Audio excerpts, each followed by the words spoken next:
बरसात के यही दिन थे। खिड़की के बाहर पीपल के पत्ते इसी तरह नहा रहे थे।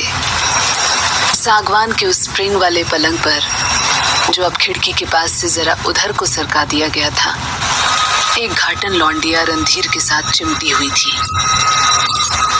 खिड़की के बाहर पीपल के पत्ते रात के दुधियाले अंधेरे में झुमकों की तरह थरथरा रहे थे और नहा रहे थे, और वो घाटन लौंडिया रणधीर के साथ कपकपाहट बनकर चिमटी हुई थी।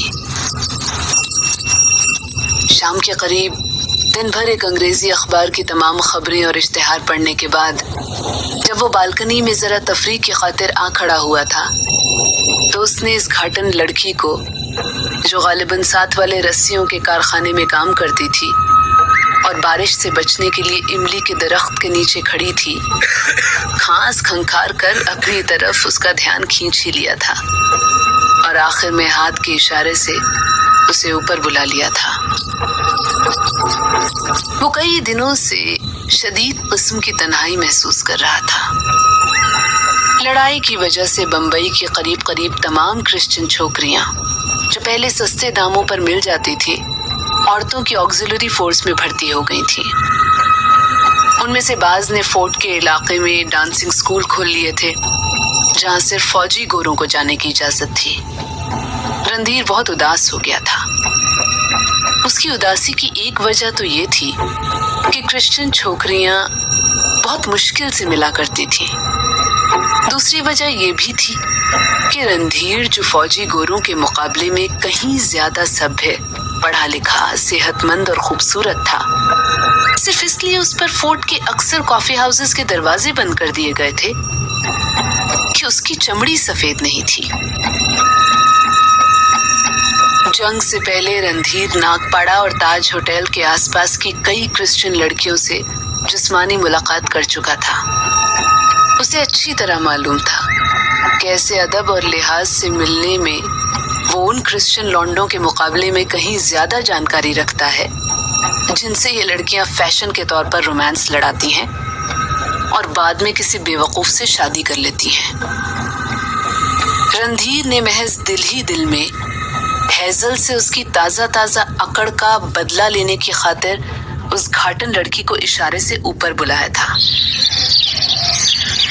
हेजल उसके फ्लैट के नीचे रहती थी और हर रोज सुबह को वर्दी पहनकर और अपने कटे हुए बालों पर खाकी रंग टोपी तिरछे लगाकर बाहर निकलती थी और इस अंदाज से चलती थी जैसे फुटपाथ पर तमाम जाने वाले उसके कदमों के आगे टाट की तरह बिछते चले जाएंगे।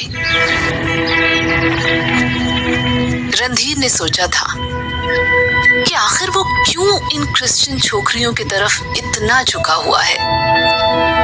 इसमें कोई शक नहीं कि वो अपने जिस्म की तमाम काबिले नुमाइश चीजों की अच्छी तरह नुमाइश करती हैं, किसी किस्म की झिझक महसूस किए बगैर अपने उन दिनों की बेतरतीबी का जिक्र कर देती हैं, अपने पुराने अफेयर्स का हाल सुनाती हैं। जब डांस की धुन सुनती हैं तो अपनी टांगे थिरकाना शुरू कर देती हैं। ये सब ठीक है, लेकिन कोई भी औरत में ये तमाम खूबियां हो सकती हैं।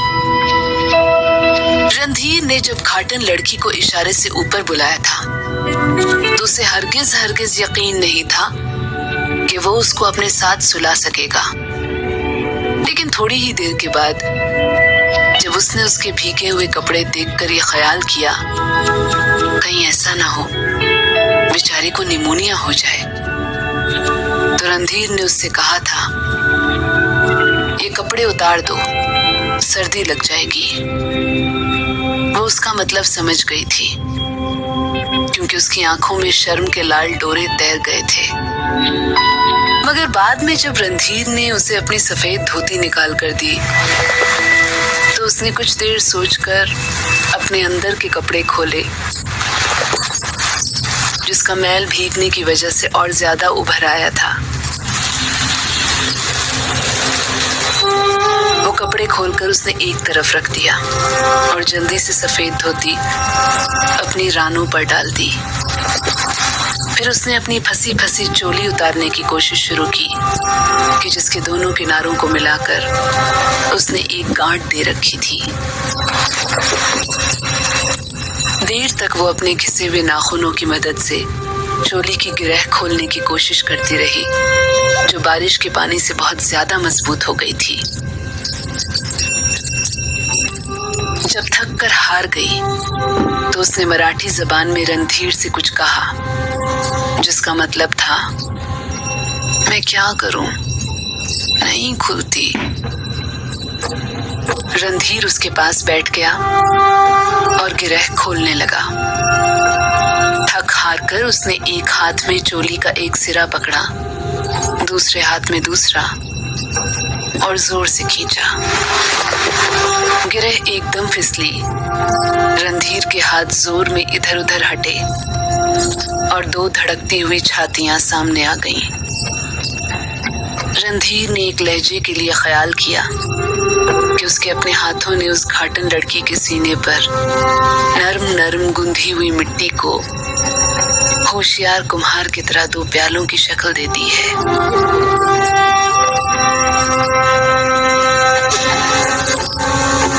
उसकी सेहतमंद छातियों में वही गदराहट, वही खिंचाव, वही तरावट, वही गर्म गर्म ठंडक थी जो कुम्हार के हाथों से निकले हुए ताजा ताजा कच्चे बर्तन में होती है।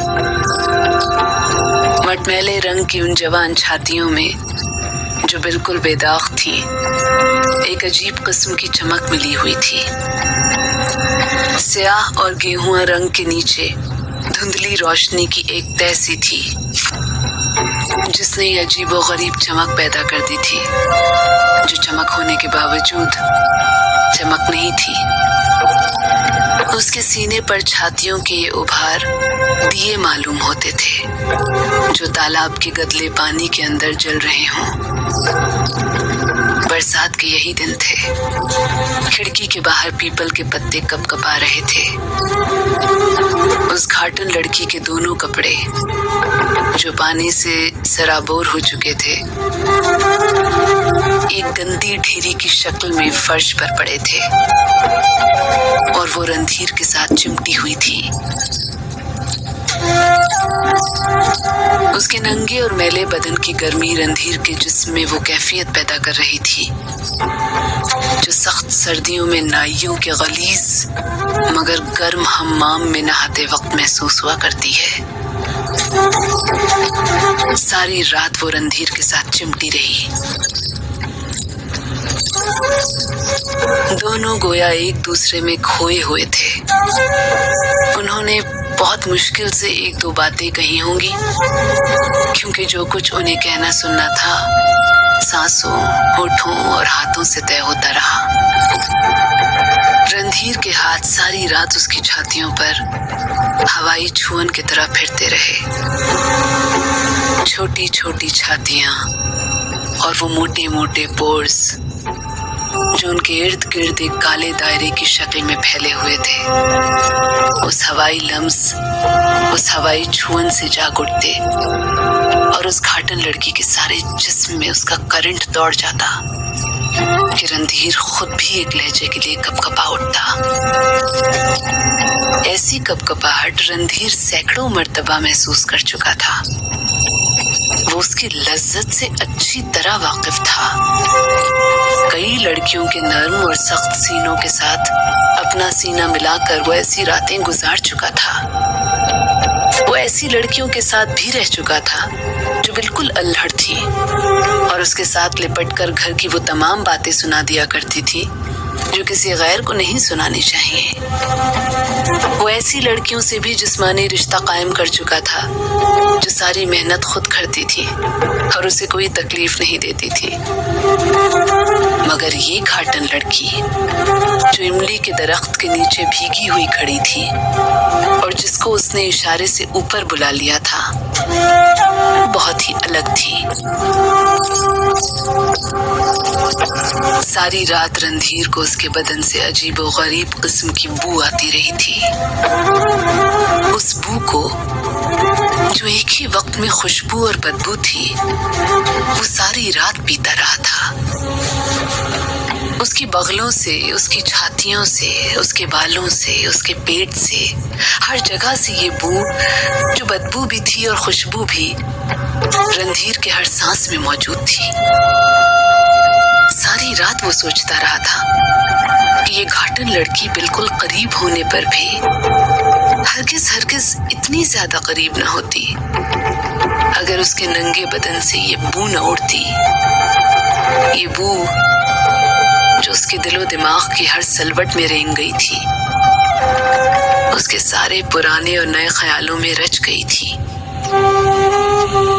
उस बू ने उस लड़की को और रणधीर को एक रात के लिए आपस में मिला दिया था। दोनों एक दूसरे के अंदर दाखिल हो गए थे, बेहद गहराइयों में उतर गए थे, जहां पहुंचकर वो एक खालिस इंसानी लज्जत में तब्दील हो गए थे। ऐसी लज्जत, ऐसा मजा जो पल भर का होने के बावजूद हमेशा का सा हो गया था। ऐसी बू जो उड़ जाने की सलाहियत रखती थी मगर अपनी जगह स्थिर थी। वो दोनों एक ऐसे पंछी बन गए थे जो नीले आसमान में उड़ता उड़ता एक जगह स्थिर दिखाई देता है। उस बू को जो उस घाटन लड़की के हर पोर से बाहर निकली थी, रणधीर अच्छी तरह समझता था, मगर किसी को खुल के नहीं बता पाता।